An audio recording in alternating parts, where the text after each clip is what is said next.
Que le Seigneur soit glorifié pour cette opportunité laquelle nous est offerte pour que nous puissions partager la connaissance divine. Nous sommes dans les sous-thèmes des limites de la liberté. Et nous avons pu parler des facteurs qui poussent les gens à aller au-delà des limites de la liberté, puisque nous avons dit que la liberté n'est pas illimitée ou la liberté n'est pas sans limite. Et le contraire de la liberté ou aller au-delà des limites de la liberté, c'est le libertinage. Le libertinage, c'est le dérèglement des mœurs, c'est le débordement dans le comportement, dans nos comportements. Et nous avons pu voir comment le roi Nebuchadnezzar, au travers de l'arrogance, il est allé aux limites, au-delà des limites de sa liberté de pensée et de l'expression. Le roi Nebuchadnezzar qui fut utilisé par Dieu pour briser son peuple afin qu'il puisse accueillir l'humilité et qu'il continue à obéir à ses commandements. Le roi Nebuchadnezzar a marqué de la gratitude vis-à-vis de Dieu, comme il a vu qu'il a apporté les ustensiles d'or, d'argent et le peuple de Dieu en captivité à Babylone, et que son royaume était élevé. Il est devenu le roi des rois. Il a commencé à avoir des pensées qui ne sont pas conformes à un serviteur de Dieu. Il a cru que la force que Dieu, il a utilisé sa propre force, son intelligence, pour amener le peuple de Dieu en captivité à Babylone et à construire la Babylone. Il a dit, il s'est levé, il a dit, voici la grande Babylone que j'ai construite avec mon intelligence, ma force. Mais nous savons que Dieu l'a d'abord averti au travers d'un songe que Daniel a pu expliquer au roi. Le songe selon lequel il y avait un arbre qui était élevé. Cet arbre, les branches de cet arbre servaient d'ombrage pour les animaux. Et cet arbre produisait de la nourriture et l'élévation de cet arbre était vue jusqu'aux extrémités de la terre. Et Dieu a coupé les branches et l'arbre était enraciné, mais était soutenu par les chênes. Ceci montre que Dieu, ce que Dieu cherche, c'est la repentance. Il n'a pas voulu déraciner l'arbre. Il a voulu que Nebuchadnezzar puisse produire, puisse s'humilier, reconnaître que c'est Dieu qui l'a élevé, que c'est Dieu qui s'est servi de lui, c'est Dieu qui a fait de lui ce qu'il est. Comme il n'a pas voulu le reconnaître, Dieu l'a envoyé au milieu des bêtes sauvages et il a commencé à brouter de l'herbe comme les vaches, les bœufs. Il a perdu son trône. Mais les jours où il a reconnu la grandeur, la puissance de Dieu, les jours où il a reconnu que tout ce qu'il a, qui est pour source le Dieu éternel, Dieu l'a rétabli sur son trône. L'arrogance, nous avons vu qu'est-ce que l'arrogance, c'est aller au-delà des limites de notre liberté de pensée et d'expression. Les serviteurs de Dieu doivent avoir un langage plein d'humilité, plein de modestie, plein de sagesse. Et aujourd'hui, nous allons parler de facteurs qui poussent les gens à aller au-delà des limites de la liberté. La liberté, aujourd'hui, nous allons parler de la liberté de consommation. Nous allons lire dans Éphésiens chapitre 5, versets 18 à 21. La Bible dit, Ne vous enivrez pas de vin, c'est de la débauche.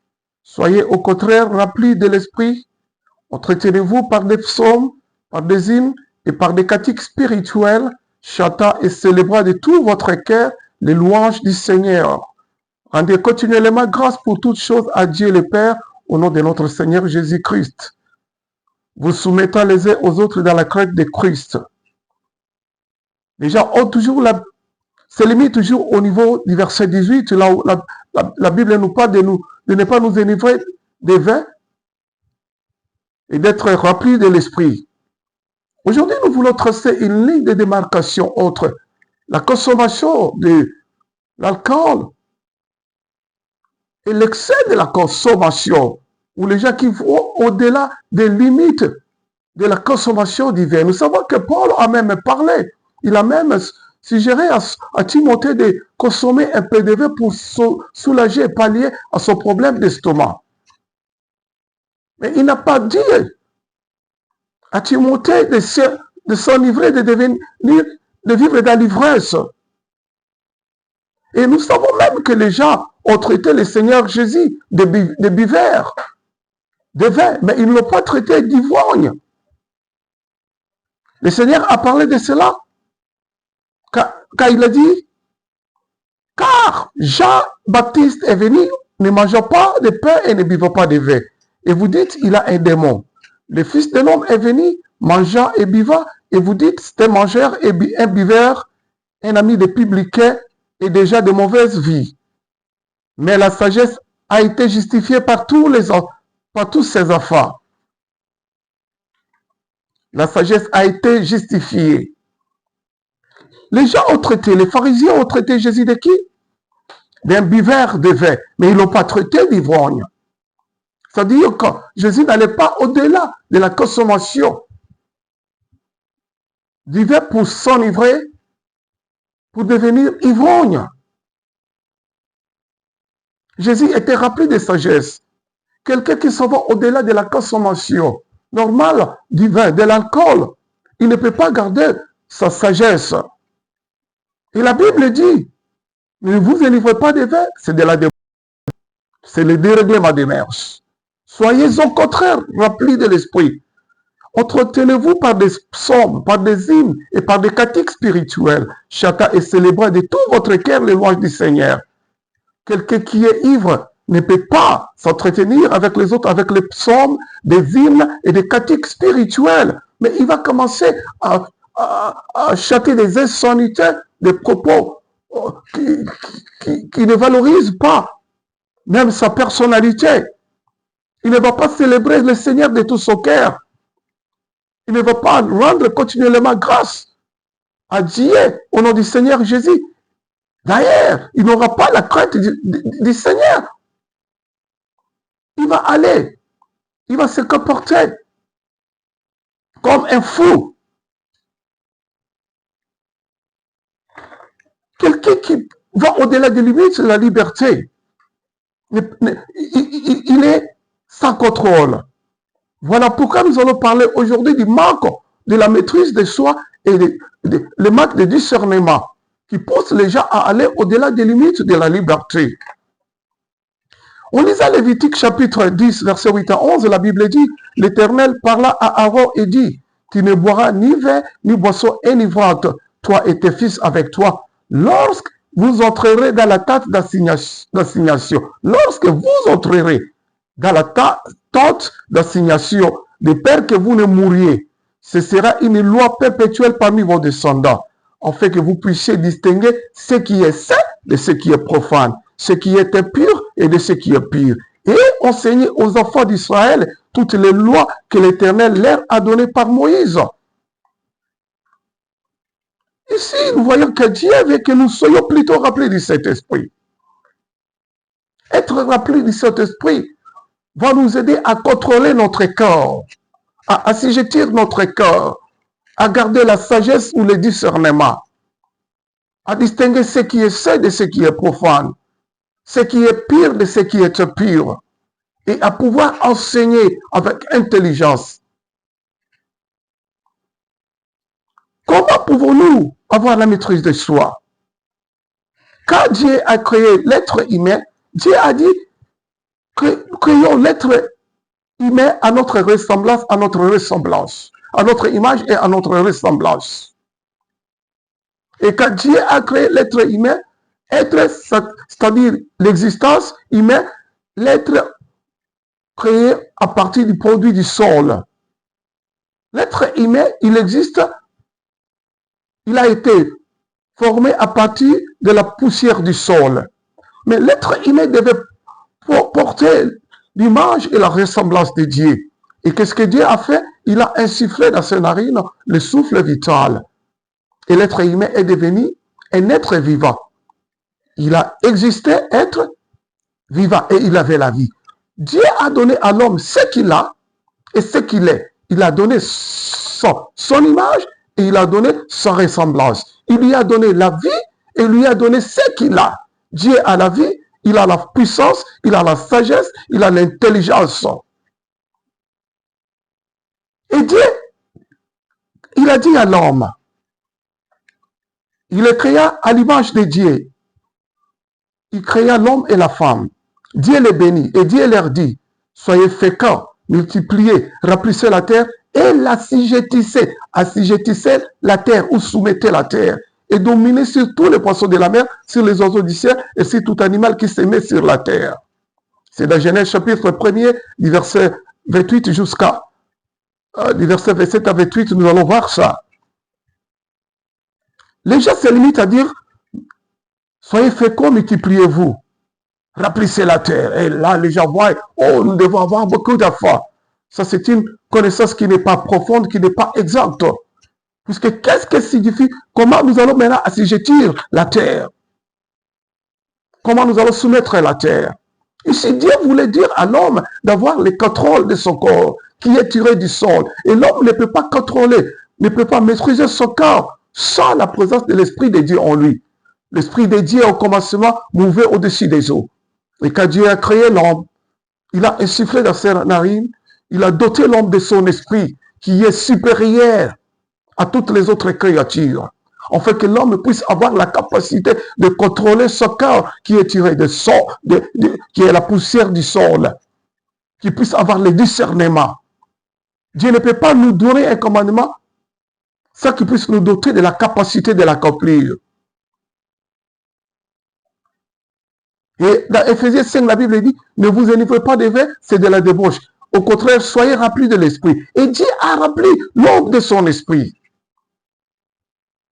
Mais à cause de la déchéance, l'homme est resté le simple produit du sol. Il a été chassé du jardin d'Éden. Il est devenu un être humain. Et nous allons voir que le jour de la Pentecôte, même les disciples avant le jour de la Pentecôte, ils ne comprenaient absolument rien.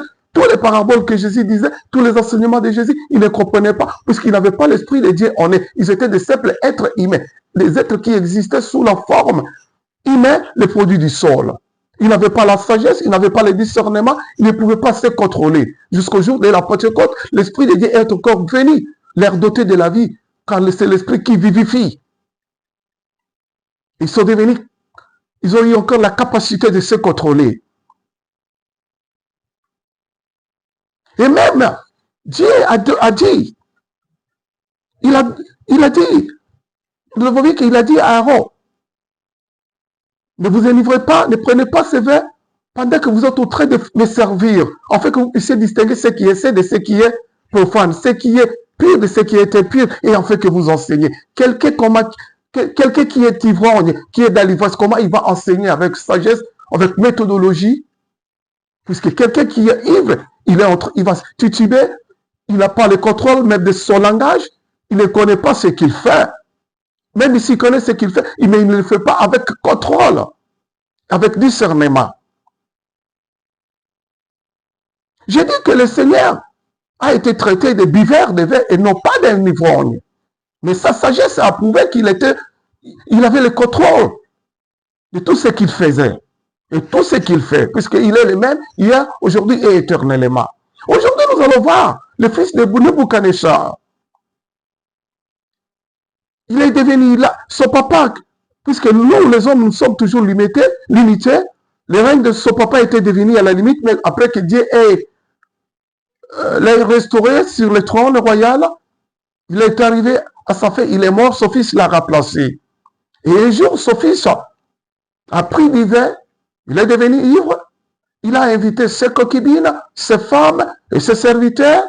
Il a pris les vases que son papa a pris du temple de Jérusalem, les vases du sacerdoce, les choses saintes, il a donné à ses concubines, ses femmes, ses servantes, et ils ont bu du vin. Et qu'est-ce qu'ils ont fait? Ils ont commencé à louer. Ils ont commencé à louer les dieux des bois, des reins. Ils ont commencé à louer les dieux qui ne parlaient pas, les dieux qui ne voient pas. Oh, la Bible, dans Éphésiens 5, la Bible nous dit, soyez remplis du Saint-Esprit, afin que nous puissions faire quoi? Afin que nous puissions nous entretenir avec des psaumes, par des psaumes, des hymnes et des cantiques spirituels, chantant et célébrant de tout notre cœur les louanges du Seigneur. Au lieu de louer l'Éternel, non, il a commencé à louer. La Bible dit là-bas, dans Daniel chapitre 5, à partir du verset 34, alors on apporta les vases d'or qui avaient été enlevés du temple de la maison de Dieu à Jérusalem, et les rois et ses grands, ses femmes et ses concubines s'en servirent pour boire. Ils birent du vin et ils louèrent les dieux d'or, d'argent et d'airain, de fer, de bois et de pierre. En ce moment apparurent les doigts d'une main d'homme et ils écrivirent en face des chandeliers sur la chaude de la muraille du palais royal.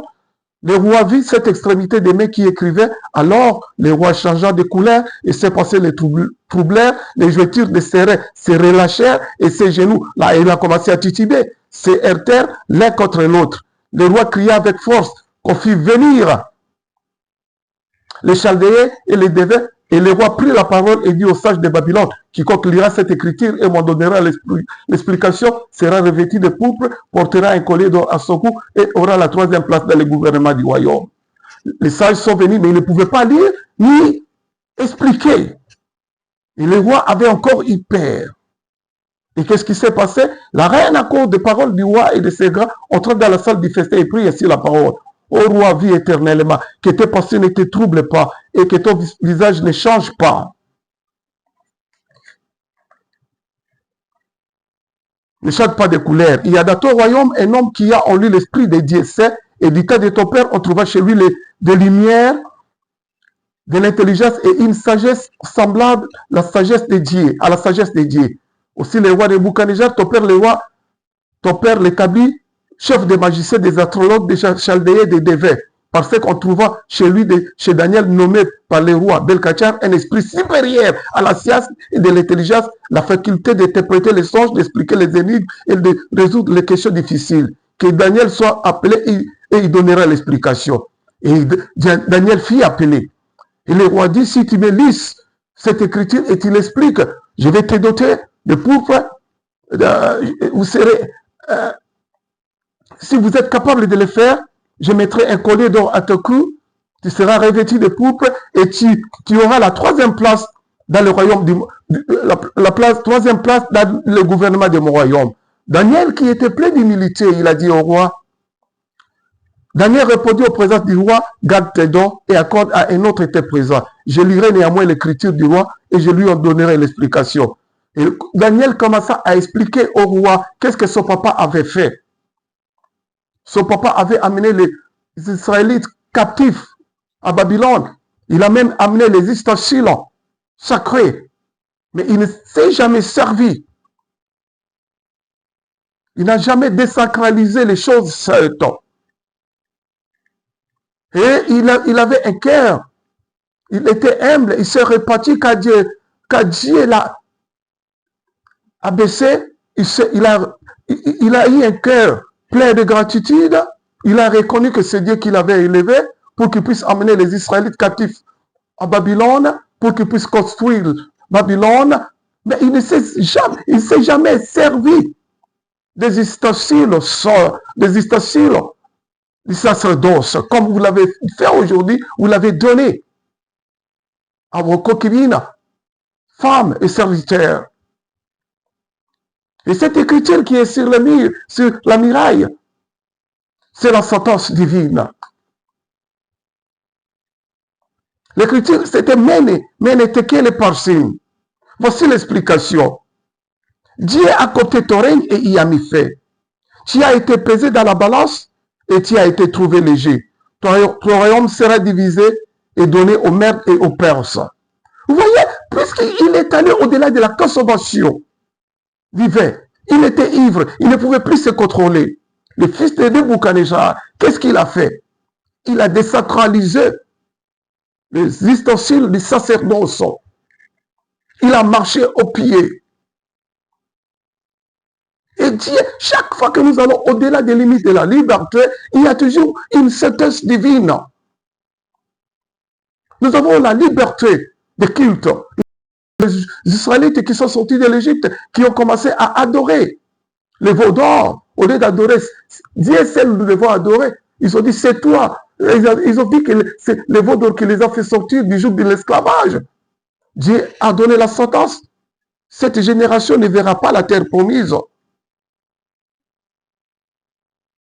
Chaque fois que nous allons au-delà de la limite, c'était à cause de quoi? Manque de patience. Ils se sont fabriqués un Dieu. Nous avons la liberté de penser et de nous exprimer. Mais quand nous allons au-delà de la limite de notre liberté de penser et d'expression, car c'est ce qui sort de l'homme qui suit l'homme. Dieu avait donné une sentence à Nebuchadnezzar à cause de son arrogance. Il était déchu. Il a vécu au milieu des animaux. Il a commencé à brouter des herbes.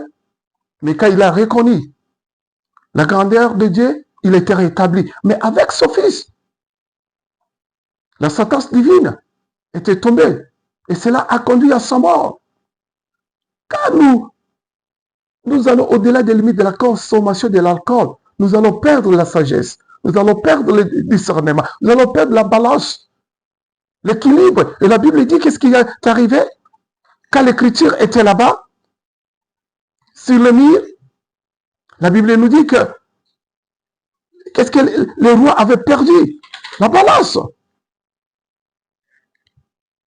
Il a commencé à tituber.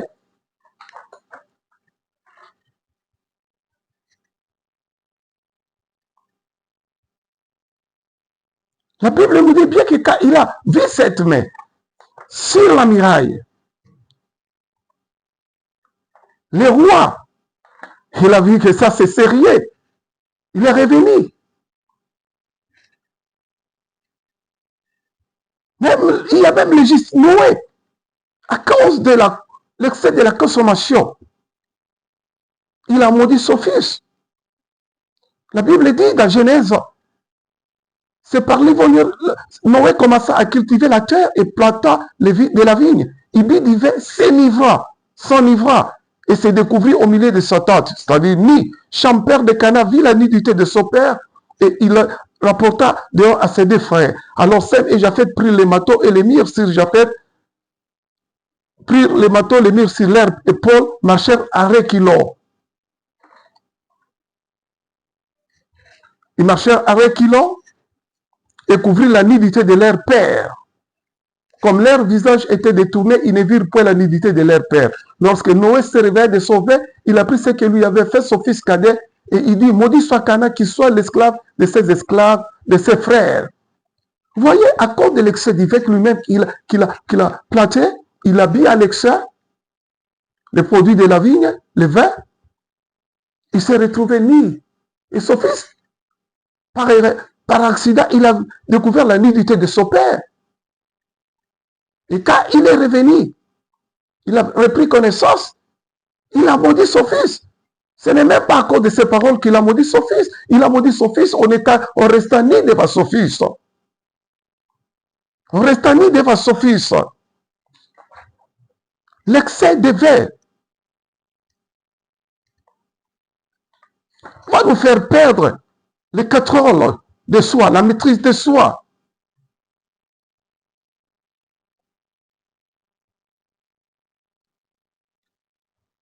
Nous replie moyen de contrôler notre cœur. Car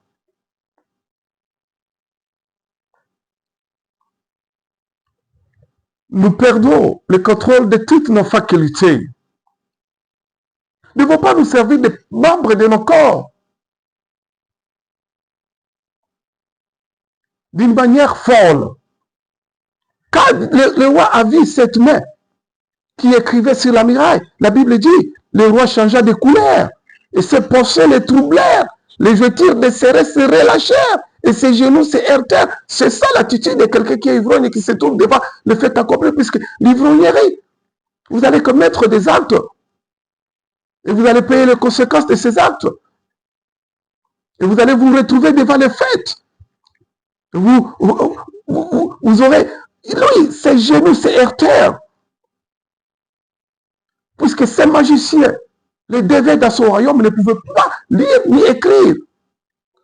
Et Dieu a dit à Aaron, vous allez éviter la consommation de l'alcool pendant que vous êtes dans les sacerdoces pour distinguer les pires d'impires, de ce qui est profane, afin que vous puissiez enseigner. Vous ne pouvez pas enseigner convenablement quand vous êtes ivre. Mais qu'est-ce que la reine a dit au roi?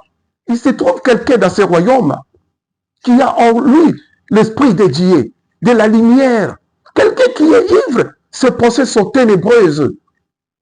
Il est dans les ténèbres. Sa vision est ténébreuse et il n'a pas la bonne vision. Et mon peuple périt par manque de vision. Et sa connaissance n'est pas exacte. C'est une connaissance erronée, troublée. C'est lui qui a l'esprit de Dieu. Il a la maîtrise de soi, il a le discernement et son esprit est supérieur aux esprits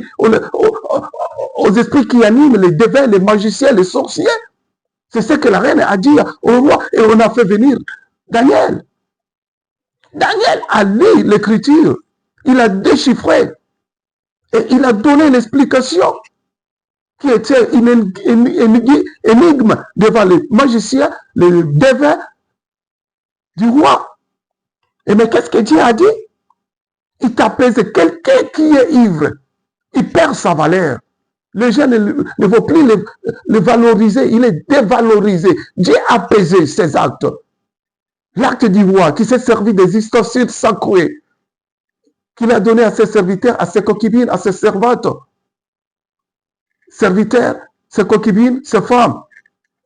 Les ustensiles, les vases que les sacrificateurs utilisaient pour les sacerdoces dans les temples de Jérusalem, là où il y a l'arche de Dieu, là où il y avait la présence de Dieu.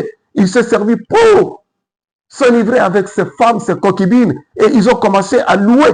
Ils ont commencé à louer les dieux d'or, d'argent, de fer, de bois et de pierre qui n'écoutent pas, qui ne voient pas, qui ne marchent pas.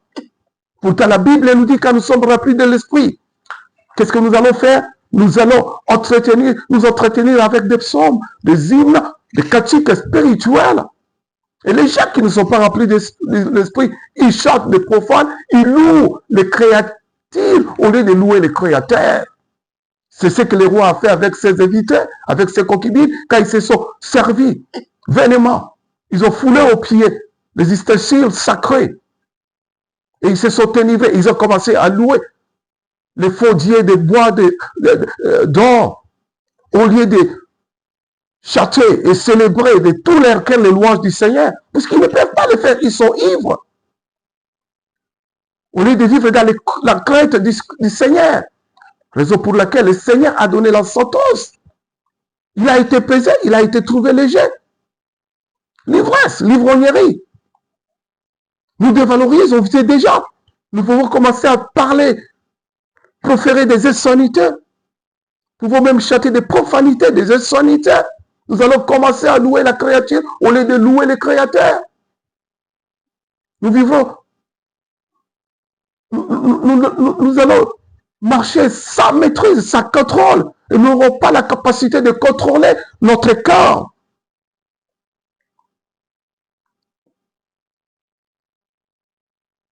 Quelqu'un qui est rempli du Saint-Esprit, il va contrôler les membres de son corps.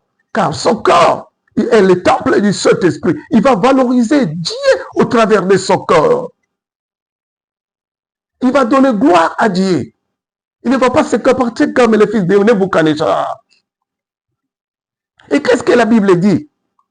Dieu a compté ton règne et il a mis fin. C'était ça la sentence divine. Tu as été pesé dans la balance et tu as été trouvé léger. et ton royaume sera divisé et donné aux Mèdes et aux Perses. Aller au-delà des limites de la liberté va nous faire perdre ce qui est à nous, va nous faire perdre notre valeur. Cela va être donné aux autres personnes. Devons respecter les limites de la liberté de pensée, d'expression, de culte. Même comme je dis, dans les foyers, nous devons honorer les lits conjugales. Nous ne devons pas aller, nous avons la liberté de jouir de notre vie conjugale. Nous ne devons pas aller au-delà de notre conjoint ou de notre conjointe, par crainte d'amener la destruction du foyer, par crainte de nuire à la vie future de notre progéniture, par crainte de perdre nos conjoints ou notre conjointe. Et nous nous dévalorisons. Et la Bible dit, aussitôt, Belshazzar donna des ordres et on le revêtit Daniel de poufs, on lui remit au cou un collier d'or et on publiait qu'il aurait la troisième place dans le gouvernement du royaume. Mais les serviteurs de Dieu ne sont pas là pour enseigner à cause, puisqu'on va leur donner quelque chose. Daniel même a refusé. Il a dit, moi je suis là pour lire et je vais vous expliquer. La parole de Dieu est pleine de mystères cachés. Pour mieux enseigner les mystères cachés, partager la révélation des mystères cachés de la parole de Dieu au peuple de Dieu, nous devons avoir la maîtrise de soi, nous devons avoir la sagesse, nous devons avoir le discernement. Mais si nous sommes des ivrognes, nous serons incapables d'enseigner. La reine a dit, Daniel a en lui l'esprit supérieur au magicien, au dévers.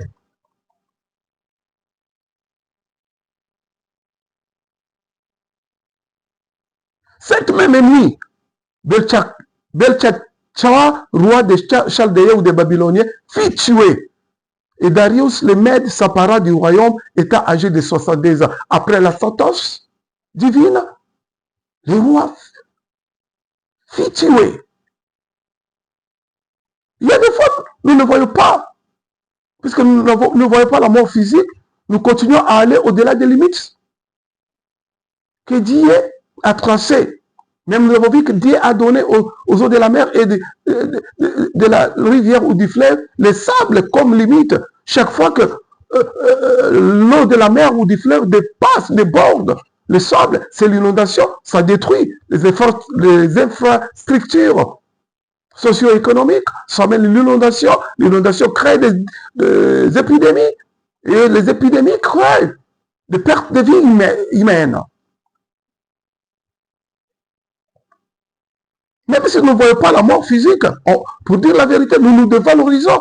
On a vu avec Nebuchadnezzar qui fut dévalorisé, qui commença à manger au milieu des bêtes, brouter des herbes. Mais il avait eu la grâce de Dieu qui est capotissant là à la colère, qu'il a encore restauré sur le trône, puisqu'il a reconnu que c'est Dieu qui l'a institué, c'est Dieu qui l'a utilisé pour qu'il puisse amener les Israélites captifs en Israël, à Babylone. Nous devons nous humilier. La parole de Dieu est là pour nous briser, car Jésus est la pierre angulaire. Si cette pierre tombe sur toi, tu seras écrasé. David a utilisé cette pierre qui est Jésus. Et cette pierre est tombée sur Goliath. Goliath était écrasé. Mais si nous tombons sur la pierre, nous serons brisés. Tomber sur la pierre, c'est signe d'humilité, de gratitude, de reconnaissance. Dire que si je suis intelligent aujourd'hui, si je suis en possession de la matière grise, cela ne vient pas de moi, ça vient de Dieu. Si j'occupe une bonne position dans la société humaine, c'est une grâce, c'est une faveur qui vient de Dieu. Tout ce que nous faisons en tant qu'être humain, même si nous sommes des êtres vivants, puisque nous avons ici Jésus comme Seigneur, nous avons un fait et un début, un commencement et une fin. Celle Dieu est. Notre Dieu, il est sans commencement, sans fin. C'est un Dieu qui n'est pas limité dans l'état et dans l'espace, il est l'omniprésent. Notre Seigneur Jésus-Christ, il est alpha et l'oméga. Il n'a pas de commencement, il n'a pas de fin. Il est avec nous jusqu'à la fin de ce monde, jusqu'à la fin du temps. Et il sera aussi avec nous quand nous allons hériter de son royaume. Ne soyons pas comme Belkachar,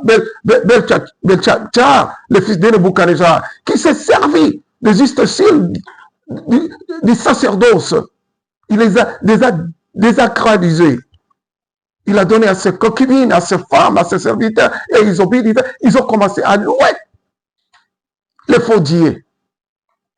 Quand nous sommes remplis de l'esprit, nous n'allons pas commencer à louer les faux dieux, nous n'allons pas célébrer les créatures, nous n'allons pas louer les créatures, nous allons célébrer Dieu, nous allons marcher dans la côte de Dieu. Nous aurons le contrôle de notre cœur, puisque Dieu nous a doté de cet esprit pour que nous puissions avoir la maîtrise de soi, le contrôle de ce corps, pour que nous puissions assujettir ce corps qui est le produit du sol.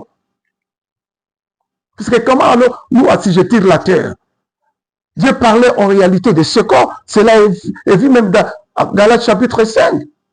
Nous devons contrôler ce corps, puisque les fruits de la chair sont à la contre de la volonté de Dieu. Nous avons vu même que Dieu a coupé les branches de l'arbre qui était maintenu, enraciné, maintenu par les chaînes. Dieu ne veut pas nous perdre, mais il veut que nous puissions nous repentir, afin que nous puissions encore reprendre notre position. Nous avons perdu cette position par Adam et Ève qui ont mangé les fruits. Ils étaient chassés du jardin d'Éden. Ils ont perdu l'image et la ressemblance de Dieu. Mais Jésus et Christ est venu pour nous rétablir, pour encore, au travers de la repentance, la pâte, pour que nous puissions encore remonter la pâte et que nous puissions encore aller retrouver notre position culminante.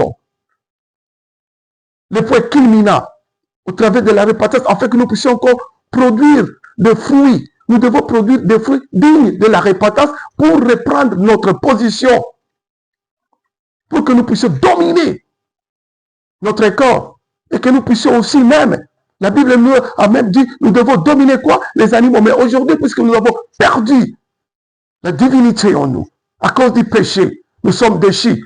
Aujourd'hui, nous avons peur même du miaulement du chat, de l'aboiement du chien. C'est puisque nous n'avons plus cette capacité à cause du péché. Puisque nous avons les membres de nos corps, nous offrons les membres de nos corps à des mauvaises pratiques contre nature, à la débauche. Et c'est là, le péché nous déchoit. Raison pour laquelle nous ne pouvons pas accomplir ce que Dieu nous a donné. Quand Dieu nous commande quelque chose, il nous donne aussi, il donne aussi la provision pour que nous puissions l'accomplir. Il a dit, nous devons dominer les poissons de la mer, les oiseaux du ciel et tout animal qui se met sur la terre. Mais aujourd'hui, nous avons peur des lions, nous n'avons même pas du lion ou du léopard, même les miaulements du champ, nous avons peur. Le hibou à l'extérieur nous fait peur. Puisque nous ne sommes pas remplis du Saint-Esprit. Daniel qui était rempli du Saint-Esprit, on l'a jeté dans la fosse aux lions. Mais les lions ne pouvaient pas les toucher. Il a dominé, puisqu'il avait la divinité. Il était rempli de l'Esprit de Dieu. Il était rempli de la ressemblance, de l'image de Dieu. Nous ne pouvons plus dompter les animaux aujourd'hui, puisque nous n'avons pas cette plénitude de l'Esprit en nous. Et en plus, si vous êtes ivre, vous consommez l'alcool à l'excès, essayez d'aller au milieu des animaux sauvages, ils vont vous dévorer. Parce que vous ne pouvez pas les contrôler, vous ne pouvez même pas vous contrôler. Nous devons être remplis du Saint-Esprit pour distinguer ce qui est saint de ce qui est profane, ce qui est pur de ce qui est impur, et pour que nous puissions être capables d'enseigner. Puisque la parole de Dieu est pleine de mystères cachés. La révélation des mystères cachés est le privilège de ceux qui sont remplis de l'Esprit. Daniel était capable de donner l'explication de cette écriture puisqu'il était rempli du Saint-Esprit. Et son esprit, l'Esprit de Dieu en lui est au-dessus à la supériorité aux esprits qui animent les magiciens, les devins. les sorciers. Que le Seigneur nous assiste, mes frères, mes sœurs, que nous puissions toujours chercher la plénitude du Saint-Esprit, que nous puissions éviter l'extravagance ou le fait d'aller au-delà des limites ou les dérèglements dans nos mœurs, même l'extravagance dans l'habillement peut faire de nous, peut nous dévaloriser devant les gens qui se respectent.